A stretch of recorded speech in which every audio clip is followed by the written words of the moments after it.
Muitos negam, mas o Senhor Jesus prometeu voltar outra vez. E não temos como negar lendo as Escrituras de uma maneira simples e clara. No Evangelho de João, capítulo 14, ou melhor dizendo, do capítulo 14 a 16, o Senhor Jesus fez um discurso mais prolongado, cujo propósito era preparar os discípulos para a sua ausência vindoura. Os discípulos, esse discurso com os discípulos aconteceu no cenáculo. No versículo, nos primeiros versículos do capítulo 14, o Senhor Jesus disse aos seus discípulos: não se turbe o vosso coração, credes em Deus, crede também em mim. Isto é o versículo 1 do capítulo 14. Sem dúvida que temos aqui a continuação do capítulo anterior. É possível que os discípulos estivessem desanimados por não compreenderem porque o Senhor lhes lavou os pés, por quererem ser o maior, por não terem certeza do estado dos seus próprios corações, por João saber que Judas o trairia e pela predição da negação de Pedro. Os seus corações não deveriam estar perturbados por tais fraquezas, pois teriam auxílio divino. Este verbo traduzido que temos nesse versículo, não se turbe, é o mesmo que foi usado em relação à agitação da água no capítulo 5 de João, versículo 7, e é usado de agitação mental diante da falsa doutrina em Gálatas, capítulo 1, versículo 7, e por causa de medo, em 1 Pedro, capítulo 3, versículo 14.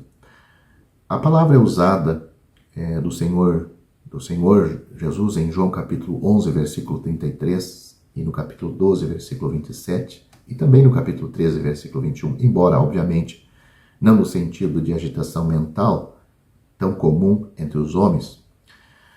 Para neutralizar as suas perturbações, o Senhor mandou que cresça em Deus, e daí que cresça também nele, apesar da traição, da fraqueza e das negações. Assim é que a alma se eleva acima das perturbações. A maioria das versões bíblicas diz: crede em mim, no imperativo, porém, a forma verbal grega pode também ser traduzida credes como um fato e não um mandamento. Se o Senhor tivesse instruído os discípulos a crerem, isto teria piorado a situação deles. Não saberiam o que pensar, pois já criam nele.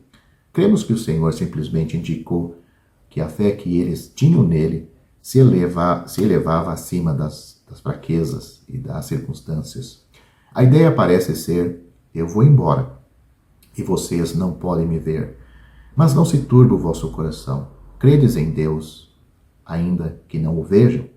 Agora, crede também em mim, da mesma maneira. Aqui temos mais uma importante declaração de sua igualdade com Deus. Mas o Senhor tem mais para eles, pois ele disse no versículo 2, na casa de meu pai há muitas moradas. Se não fosse assim, eu vos teria dito: vou preparar-vos lugar. E com estas palavras o Senhor levou seus corações à sua herança celestial, a casa do Pai, onde há muitas moradas. A casa do Pai no céu é a habitação eterna, tanto do Filho como dos cristãos. A casa de meu Pai se refere ao céu, onde existem muitas moradas.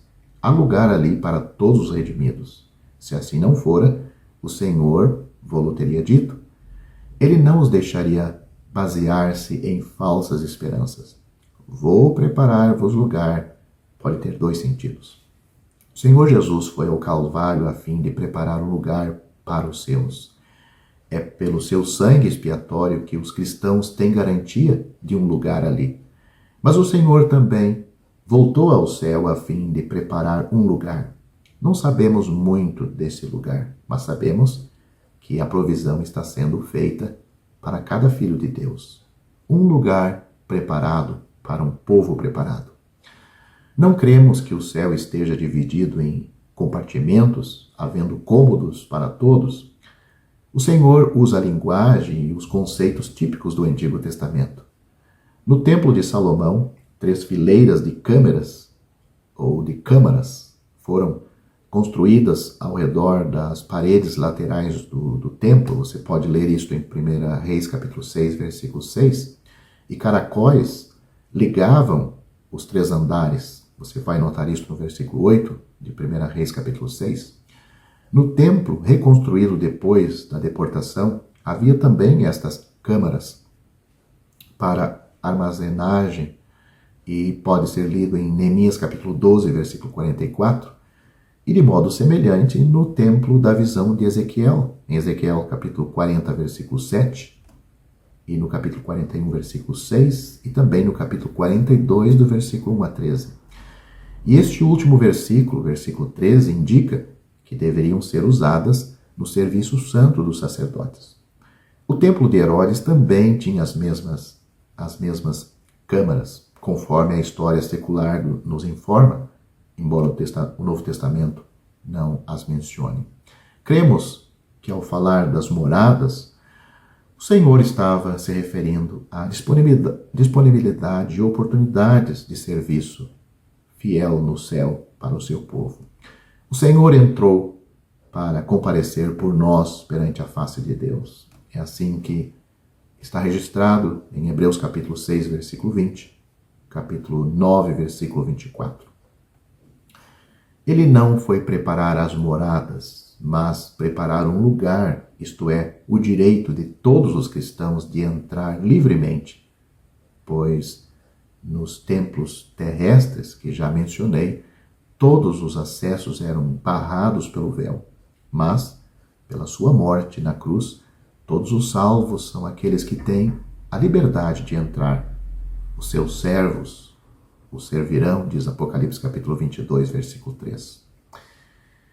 E para animá-los ainda mais, o Senhor lhes disse aos discípulos, naquela ocasião, lá no cenáculo, e quando eu for e vos preparar lugar, virei outra vez e vos levarei para mim mesmo, para que onde eu estiver, estejais vós também. Mesmo vós sabeis para onde eu vou e conheceis o caminho. Esses são os versículos 13 e 4 de João capítulo 14.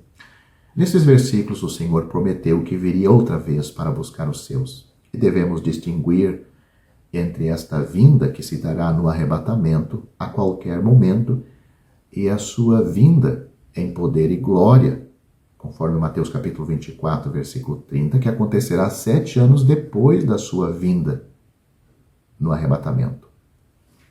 O versículo 3 aqui de João capítulo 14 se refere ao tempo em que o Senhor voltará outra vez, quando os que morreram na fé serão ressuscitados, quando os vivos serão transformados e quando toda a multidão comprada pelo seu sangue será levada para o lar celestial, como nós temos registrado também em 1 Tessalonicenses capítulo 4, do versículo 13 a 18, e 1 Coríntios do capítulo 15, no capítulo 15, do versículo 51 a 58.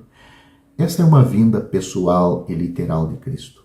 Do mesmo modo que ele foi embora, virá de novo. O seu desejo é ter os seus junto com ele por toda a eternidade. A sua promessa aqui não se refere às suas manifestações em ressurreição aos seus discípulos, depois da sua morte, quando ocorreram algumas vezes, nem ao estado intermediário depois da morte, antes do arrebatamento.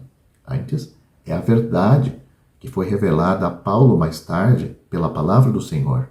Esta verdade é que o mesmo Senhor descerá do céu, e os que morreram em Cristo ressuscitarão primeiro. Depois, nós, os que ficarmos vivos, seremos arrebatados juntamente com eles nas nuvens, a encontrar o Senhor nos ares, e assim estaremos sempre com o Senhor. 1 Tessalonicenses capítulo 4, do versículo 4 a 18. O objetivo é união eterna com Ele. Estar com o Senhor, estar aonde Ele está. Estar com Ele e estar aonde Ele está. O passado talvez pareça sombrio, mas não devemos turbar a mente, pois um futuro infinitamente melhor nos espera na sua volta. Quando ele nos levar para si mesmo, ele apresentará a si mesmo igreja gloriosa, conforme Efésios capítulo 1, versículo 27, e ao mesmo tempo nos apresentará a Deus, dizendo: eis-me aqui a mim e aos filhos que Deus me deu, Hebreus capítulo 2, versículo 13.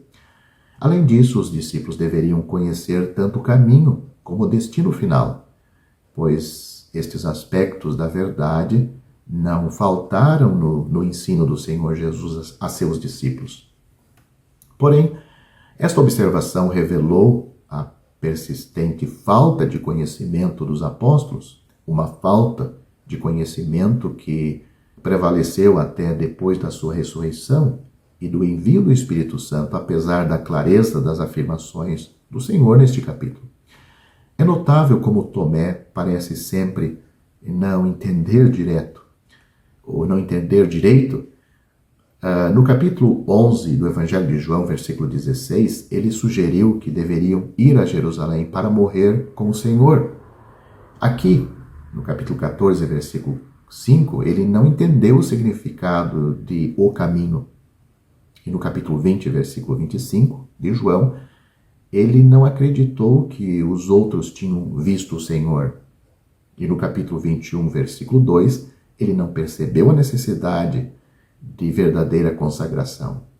Mas aqui no versículo 5, deste capítulo 14 de João, ele contradiz a afirmação do Senhor quando o Senhor disse: mesmo vós sabeis para onde eu vou e conheceis o caminho. Como se não conhecesse o caminho nem o destino?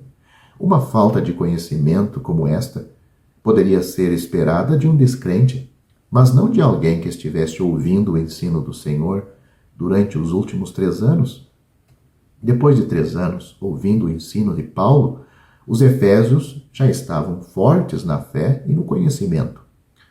Mas então o Senhor se apresentou como o caminho e o destino. Ele disse: eu sou o caminho e a verdade e a vida. Ninguém vem ao Pai senão por mim. Aí temos esta verdade no versículo 6. Esse lindo versículo deixa bem claro que o Senhor Jesus é em si mesmo o caminho para o céu. Ele não somente mostra o caminho, ele é o caminho. A salvação está em uma pessoa. Aceite aquela pessoa como sua e você tem a salvação. Cristianismo é Cristo. O Senhor Jesus não é só um dos muitos caminhos, ele é o único caminho. Ninguém vai ao Pai senão por ele. O caminho para Deus não é pelos 10 mandamentos, pela regra áurea, pelas ordenanças, por ser membro da igreja, por ser batizado, é por meio de Cristo e somente Cristo. Hoje muitos dizem que não importa em que se crê, contanto que seja sincero. Dizem que todas as religiões têm algo de bom e que todas conduzem ao céu afinal. Mas o Senhor Jesus disse: ninguém vem ao Pai senão por mim. Então, o Senhor é a verdade. Além dele ser o caminho, ele também é a verdade. Ele não é somente alguém que ensina a verdade. Ele é a verdade. Ele é a personificação da verdade. Os que têm Cristo têm a verdade. Somente Cristo afirma ser a verdade. Ele não é encontrada em outro lugar. Cristo Jesus, ele afirmou também que é a vida.